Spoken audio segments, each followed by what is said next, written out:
Hey guys, welcome back to Invest Mindset. दोस्तों, आप में से बहुत लोग मुझे सवाल करते कि जब हम सीरियसली इन्वेस्टिंग शुरू करते और अगर हमें एक अच्छा अमाउंट इन्वेस्ट करना है तो हमें उसे इन्वेस्ट कहाँ करना चाहिए।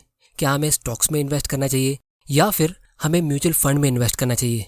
क्योंकि दोस्तों, स्टॉक से हमें ज़्यादा प्रॉफिट तो मिल सकता है लेकिन हमें उससे ज़्यादा लॉस भी मिल सकता है। आपको ऐसी बहुत सारी कहानी सुनने मिलती होगी कि अगर आपने 2005 में 1 लाख रुपया ब्रिटानिया इंडस्ट्रीज़ के शेयर में इन्वेस्ट किया होता तो आज आपके इन्वेस्टमेंट की वैल्यू होती 80 लाख की। या फिर पेज इंडस्ट्रीज में 1 लाख रुपया ग्रो होता है 1.2 करोड़ का। या फिर रिलैक्सो कंपनी में 1 लाख रुपया ग्रो होता है 8 करोड़ रुपीस में। और अगर आपने वही 1 लाख रुपया कोई नॉर्मल से लार्ज कैप म्यूचुअल फंड या इंडेक्स फंड में इन्वेस्ट किया होता तो उसकी वैल्यू वही 15 सालों में आज होती सिर्फ 8 लाख रुपए की। लेकिन दोस्तों, प्रॉब्लम ये है कि ये कंपनीज तो अब ग्रो हो चुकी है और उस टाइम पे बहुत ही कम लोगों को पता था कि ये इतनी ज़्यादा ग्रो होगी, वरना सब लोग इन्हीं कंपनीज में इन्वेस्ट कर लेते। तो दोस्तों, ये एक इनकम्प्लीट कंपैरिजन हो गया क्योंकि बहुत लोगों ने खराब कंपनीज में भी इन्वेस्ट किया होगा जिसकी वजह से वो लोगों ने स्टॉक मार्केट से कम्प्लीटली गिव अप कर दिया होगा। तो इसीलिए आज की वीडियो में हम ये जानेंगे कि आप कम से कम रिस्क लेके ज़्यादा वेल्थ कैसे क्रिएट कर सकते हो अपनी कैपेसिटी के हिसाब से। क्योंकि दोस्तों, अगर आप एक रिच फैमिली से बिलोंग नहीं करते हो तो वेल्थ क्रिएट करने के लिए आपको बिजनेस की दुनिया में एंटर करना ही पड़ेगा। जॉब करके कोई भी आदमी अमीर नहीं बन सकता और ना ही हम सेविंग्स करके अमीर बनते। तो इसीलिए अगर आप बिजनेस नहीं भी स्टार्ट कर सकते तो भी आप एग्जिस्टिंग बिजनेस के इन्वेस्टर बन सकते हो स्टॉक मार्केट और म्यूचुअल फंड के जरिए। लेकिन सवाल ये उठता है कि आपको इन्वेस्ट कहाँ करना चाहिए और कितना। तो दोस्तों, इस वीडियो के बाद आपका सारा कंफ्यूजन दूर हो जाएगा, इस बात की मेरी गारंटी है। तो दोस्तों, इस वीडियो को एंड तक जरूर देख लेना क्योंकि स्टॉक मार्केट में आधी नॉलेज डेंजरस होती है। तो दोस्तों, सबसे पहले हम ये समझते हैं कि ये दोनों ऑप्शंस में डिफरेंस क्या है। क्योंकि दोस्तों, दिखने में ये दोनों ही ऑप्शंस एक जैसे लगते हैं लेकिन इन दोनों में बहुत ही ज़्यादा डिफरेंस है। क्योंकि जब आप स्टॉक में इन्वेस्ट करते हो तो आप एक सिंगल कंपनी में इन्वेस्ट करते हो जिसकी वजह से आप उस कंपनी के मालिक बनते हो और आपको शेयर्स मिलते हैं। तो स्टॉक्स में इन्वेस्ट करने का सबसे बड़ा एडवांटेज ये है कि आपके पास पूरा कंट्रोल होता है कि आप उसे कब खरीदना और बेचना चाहते हो और उसे कितना % अपने पोर्टफोलियो में रखना चाहते हो। अगर आप किसी स्टॉक को लेकर बहुत ज़्यादा कॉन्फिडेंट हो तो आप सिर्फ उस एक कंपनी में पूरी सेविंग्स इन्वेस्ट कर सकते हो। जैसे दुनिया के जितने भी सक्सेसफुल बिजनेसमैन हैं उनकी ऑलमोस्ट सारी वेल्थ उनकी एक ही कंपनी में इन्वेस्टेड होती है क्योंकि वो अपने बिजनेस को लेकर बहुत ज़्यादा कॉन्फिडेंट होते हैं। लेकिन म्यूचुअल फंड के जरिए आप स्टॉक्स का एक रेडीमेड पोर्टफोलियो खरीदते हो। तो म्यूचुअल फंड में आपको कस्टमाइज करने का ऑप्शन नहीं मिलता है, जिसका मतलब ये है कि अगर कंट्री की इकोनॉमी ग्रो होती है, जैसे सेंसेक्स और निफ्टी ऊपर जाता है, तो ही आपका म्यूचुअल फंड परफॉर्म करेगा। लेकिन स्टॉक्स में हो सकता है कंट्री बहुत ही कम रेट से ग्रो हो रही है या मार्केट कुछ खास परफॉर्म ही नहीं कर रहा है, लेकिन फिर भी आपका स्टॉक्स आपको अच्छा रिटर्न दे सकता है क्योंकि आपने ऐसी कंपनी पिक करी है जो ग्रोइंग इंडस्ट्री में है। और दोस्तों, डायरेक्ट स्टॉक में इन्वेस्ट करने का मतलब ये नहीं है कि आपको रिलायंस, TCS और इन्फोसिस जैसी बड़ी बड़ी कंपनीज में या फिर 20-30 कंपनी का एक पोर्टफोलियो क्रिएट करना ही चाहिए।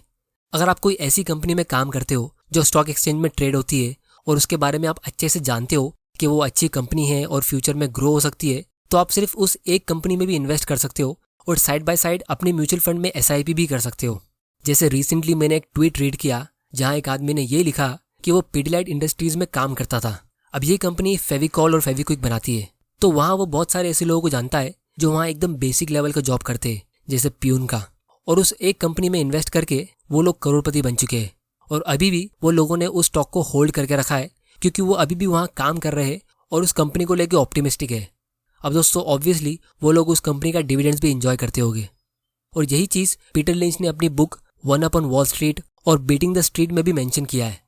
फिर दोस्तों, डायरेक्ट स्टॉक में इन्वेस्ट करने का दूसरा बेनिफिट ये है कि आपको स्टॉक्स में इन्वेस्ट करके डिविडेंड मिलता है। अगर आप 10-15 साल के लिए सही तरीके से इन्वेस्टिंग करते हो तो आप सिर्फ इस डिविडेंड इनकम पे ही रिटायर हो सकते हो। इसकी ज़्यादा डिटेल्स मैंने ये वाले वीडियो में कवर की है, इसकी लिंक आपको नीचे डिस्क्रिप्शन में मिल जाएगी। लेकिन दोस्तों, जहाँ बात आती है म्यूचुअल फंड की, तो इंडिया में डिविडेंड पेइंग म्यूचुअल फंड बहुत ही कम है और उसमें ट्रांसपेरेंसी इतनी नहीं है। इसकी ज़्यादा डिटेल्स हम mutual fund versus index fund की वीडियो में डिस्कस कर लेंगे। फिर दोस्तों, तीसरा बेनिफिट डायरेक्ट स्टॉक में इन्वेस्ट करने का ये है कि आप इसमें एकदम मिनिमम फीस पे करते हो। जैसे इंडिया में बहुत सारे डिस्काउंट ब्रोकर्स है जहाँ से आप फ्री में अपना डीमैट अकाउंट ओपन कर सकते हो। बस आपको एक फिक्स्ड एनुअल मेंटेनेंस फी पे करनी पड़ती है जो 500 या 1000 रुपये की होती है। लेकिन जहाँ बात आती है म्यूचुअल फंड की, तो यहाँ पे जो आप फीस पे करते हो वो परसेंटेज बेसिस पर होती है और लॉन्ग टर्म में इससे बहुत फर्क पड़ता है। इसका मैं आप लोगों को एक रियल एग्जांपल दिखाता हूँ। तो पास्ट में जब मैं पर्सनली कंफ्यूज था कि मुझे स्टॉक्स में इन्वेस्ट करना चाहिए या फिर म्यूचुअल फंड में, तो मैंने ये सिंपल कैलकुलेशन किया कि अगर आज मैं 1 लाख रुपया स्टॉक्स में इन्वेस्ट करता हूँ और मान लो डीमैट अकाउंट मेंटेन करने के लिए मैं उस पर 1 साल के लिए 1,000 रुपये की फिक्स्ड फी पे करता हूँ, तो इस हिसाब से फिलहाल मैं अपने पोर्टफोलियो का 1% फी में पे कर रहा हूँ, क्योंकि 1 लाख पे 1,000 रुपया होता है 1%। लेकिन फ्यूचर में जब मेरा पोर्टफोलियो ग्रो होगा और वो 10 लाख का होगा, तो ये 1,000 रुपये की फीस सेम रहेगी, क्योंकि ये एक फिक्स्ड कॉस्ट है, परसेंटेज पे नहीं है, जिसकी वजह से तब मेरी फीस मेरे पोर्टफोलियो की सिर्फ 0.1% की होगी। और जैसे जैसे मेरा पोर्टफोलियो ग्रो होता रहेगा तो ये फीस मेरे लिए कम होती रहेगी।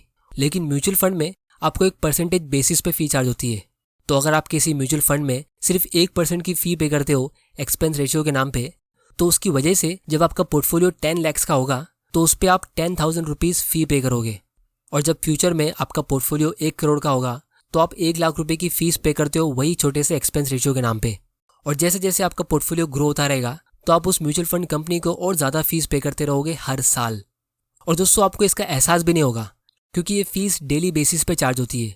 मतलब ये म्यूचुअल फंड कंपनीज इस 1% को 250 ट्रेडिंग डेज में डिवाइड करते और छोटा छोटा अमाउंट रोज चार्ज करते। अब दोस्तों इंटरेस्टिंग चीज़ ये है कि महंगाई के हिसाब से ये फीस फ्यूचर में इंक्रीज होनी चाहिए, लेकिन यहाँ पे उल्टा हो रहा है और ये फीस और कम होती जा रही है, क्योंकि हमारे पास अब ऐसा प्लेटफॉर्म है जहाँ से आप फ्री में अपना डीमैट अकाउंट ओपन तो कर सकते हो, लेकिन उसके साथ में आपको AMC यानी एनुअल मेंटेनेंस फी भी चार्ज नहीं होगी। ये कंपनी का नाम है FYERS, क्योंकि फिलहाल इनका एक ऑफर चल रहा है कि अगर आप इनके साथ डीमैट अकाउंट ओपन करोगे तो आपको लाइफ टाइम के लिए कोई भी एनुअल मेंटेनेंस फी चार्ज नहीं होगी। क्योंकि मैक्सिमम ब्रोकरेज कंपनीज जैसे जीरोधा या अपस्टॉक्स, ये लोग अकाउंट ओपनिंग फी तो चार्ज करते ही है, लेकिन इसके साथ में ये अकाउंट मेंटेनेंस फी भी चार्ज करते हैं। और दूसरे ट्रेडिशनल बैंक प्लस ब्रोकर्स जो होते हैं जैसे ICICI सिक्योरिटीज़ या HDFC सिक्योरिटीज़, तो ये लोग और भी बहुत ज़्यादा फ़ी चार्ज करते हैं। तो इसीलिए बिगिनर्स के लिए ये FYERS का ऑफर सबसे बेस्ट है, क्योंकि इस हिसाब से अगर आप स्टॉक्स में इन्वेस्ट करने के लिए इनके साथ अकाउंट ओपन करते हो तो ना आपको अकाउंट ओपनिंग फ़ी चार्ज होती है, फिर जब आप स्टॉक्स खरीदते हो लॉन्ग टर्म के लिए तो आपको उसमें कोई ब्रोकरेज भी चार्ज नहीं होता है, और फिर अकाउंट को मेंटेन करने की भी कोई फीस नहीं है। मतलब लॉन्ग टर्म इन्वेस्टर्स के लिए ये ऑलमोस्ट फ्री प्लेटफॉर्म है और आपको आपके डिविडेंड्स डायरेक्टली अपने बैंक अकाउंट में मिल जाएंगे। तो कुछ साल पहले तक स्टॉक्स में इन्वेस्ट करना बिगिनर्स के लिए एक अच्छा ऑप्शन नहीं होता था, क्योंकि उसके लिए अलग अलग फीस होती थी, लेकिन अब ये सब फ्री हो गया है। तो दोस्तों अगर आपको इनके साथ फ्री में अकाउंट ओपन करना है इस ऑफर के साथ, तो इसकी लिंक आपको नीचे डिस्क्रिप्शन में मिल जाएगी, आप वहाँ जाके इसे चेक कर सकते हो। बस आपको एक चीज़ का ध्यान देना है कि आपको अपना माइंडसेट सही रखना है। मतलब आपको अपना फोकस हमेशा वेल्थ क्रिएशन पे रखना है, ना कि एंटरटेनमेंट पे। तो दोस्तों ये था डायरेक्ट स्टॉक में इन्वेस्ट करने का एडवांटेज, कि यहाँ पे आपको पूरा कंट्रोल मिलता है कि आपको कितना और कब इन्वेस्ट करना है, और इसकी फीस बहुत ही कम होती है। अब हम बात करते हैं म्यूचुअल फंड के एडवांटेज की। तो दोस्तों म्यूचुअल फंड में इन्वेस्ट करने के 2 बड़े एडवांटेज है। सबसे पहला है पोर्टफोलियो डाइवर्सिफिकेशन। दोस्तों एक बहुत ही पुरानी कहावत है कि don't put all your eggs in one basket. तो अगर आपको नहीं पता कि कौन सा स्टॉक लेना चाहिए तो डाइवर्सिफिकेशन आपकी मदद करेगा, क्योंकि अगर आप एक सिंपल से फंड में 500 रुपये इन्वेस्ट करते हो तो उसमें यूजुअली 30 से 50 कंपनीज होती है, तो आप ऑटोमेटिकली वो सब कंपनीज में इन्वेस्ट कर लेते हो। वरना 500 रुपये से हमें TCS, इन्फोसिस या रिलायंस इन जैसी कंपनीज का एक शेयर भी नहीं मिलता है। तो लॉन्ग टर्म में इसमें आपके पैसे खोने का चांस बहुत कम होता है। बस आपको ओवर डाइवर्सिफिकेशन नहीं करना है, क्योंकि अगर आप एक लार्ज कैप म्यूचुअल फंड में इन्वेस्ट करते हो तो आप ऑलरेडी डाइवर्सिफाइड हो गए हो। जितना रिस्क आप कम कर सकते थे वो सब आप कर चुके हो। और इसके बाद अगर आप और 4-5 म्यूचुअल फंड में इन्वेस्ट करते हो तो आप डाइवर्सिफाई नहीं करते हो, आप सिर्फ अपना टाइम वेस्ट करते हो, और साथ में आप अपने पोर्टफोलियो का रिटर्न भी कम करते हो। क्योंकि दोस्तों मेरे पास बहुत सारे लोगों के ईमेल्स आते हैं जहाँ पे लोगों ने 20-30 म्यूचुअल फंड्स में इन्वेस्ट किया होता है, और वो मुझे पूछते हैं कि उनका पोर्टफोलियो कितने % से ग्रो होना चाहिए।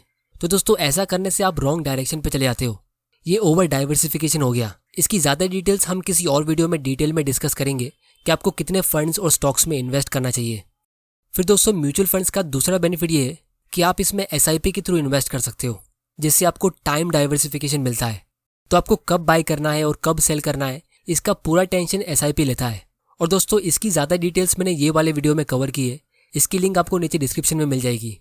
तो इसीलिए अगर आप कोई सिंपल से इंडेक्स फंड में SIP के जरिए इन्वेस्ट करते हो और लॉन्ग टर्म के लिए इन्वेस्ट करते हो, जैसे 5 या 10 साल या उससे ज़्यादा टाइम के लिए, तो आपके लॉस होने के चांस बहुत कम होते हैं। बस इसमें कंडीशन ये है कि आपको मार्केट जितना रिटर्न मिलेगा, यानी पिछले 15 सालों में जो सेंसेक्स 8 गुना ऊपर गया है, तो आपको उसके आसपास का ही रिटर्न मिलेगा, और ना ही बहुत ज़्यादा। तो ये एक सेफ ऑप्शन है उन लोगों के लिए जो इन्वेस्टिंग में न्यू है या इसमें ज़्यादा टाइम नहीं दे सकते। तो दोस्तों अगर आप म्यूचुअल फंड्स में इन्वेस्ट करना चाहते हो तो ये भी आप FYERS डायरेक्ट के थ्रू कर सकते हो। इसी एक प्लेटफॉर्म से आप स्टॉक्स में भी इन्वेस्ट कर सकते हो और डायरेक्ट म्यूचुअल फंड्स या इंडेक्स फंड में भी इन्वेस्ट कर सकते हो। जैसे जो म्यूचुअल फंड में आपको इन्वेस्ट करना है, आपको उसका नेम यहाँ पे एंटर करना है, फिर उसकी डिटेल्स रीड करके आप यहाँ पे इन्वेस्ट कर सकते हो। तो इसीलिए दुनिया के जितने भी लोग हैं, तो उन लोगों को यहाँ पे मैं सिर्फ 2 कैटेगरी में डिवाइड करता हूँ। जो फाइनेंस, बिजनेस और मनी मैनेजमेंट में इंटरेस्टेड है, यानी वो लोग जो अपने बास्केट पे नजर रख सकते हैं, और दूसरे वो लोग जिसको इसमें कोई इंटरेस्ट नहीं है, यानी वो लोग जो अपने बास्केट में नजर नहीं रख सकते।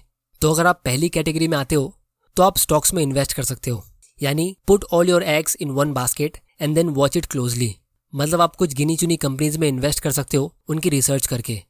और अगर आप दूसरी कैटेगरी में आते हो तो आपको एक रेडीमेड डाइवर्सिफाइड पोर्टफोलियो में इन्वेस्ट करना चाहिए, जैसे कोई कम फीस वाला इंडेक्स फंड। दोस्तों, बहुत सारे लोग अपनी इन्वेस्टिंग की शुरुआत में यही गलती कर लेते हैं कि वो बहुत सारे स्टॉक्स या म्यूचुअल फंड में एक साथ इन्वेस्ट कर लेते हैं और फोकस के साथ किसी एक को भी कंपाउंड होने देते नहीं है। तो दोस्तों, उम्मीद करता हूँ कि आपको इस वीडियो से कुछ ना कुछ सीखने जरूर मिला होगा। तो इस चैनल को सब्सक्राइब जरूर कर लेना और बेल आइकन प्रेस कर देना ताकि आपको ऐसे इंपॉर्टेंट वीडियोस मिस ना कर दो।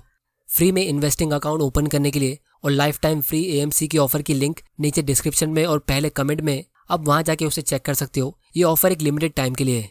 अब मुझे नीचे कमेंट करके बताओ कि मैं कौन सी टॉपिक पे अपना अगला वीडियो बनाऊं। वीडियो पसंद आया तो इसे लाइक करो, नहीं पसंद आया तो डिसलाइक करो। आपका वैल्यूएबल टाइम देने के लिए thank you and good bye.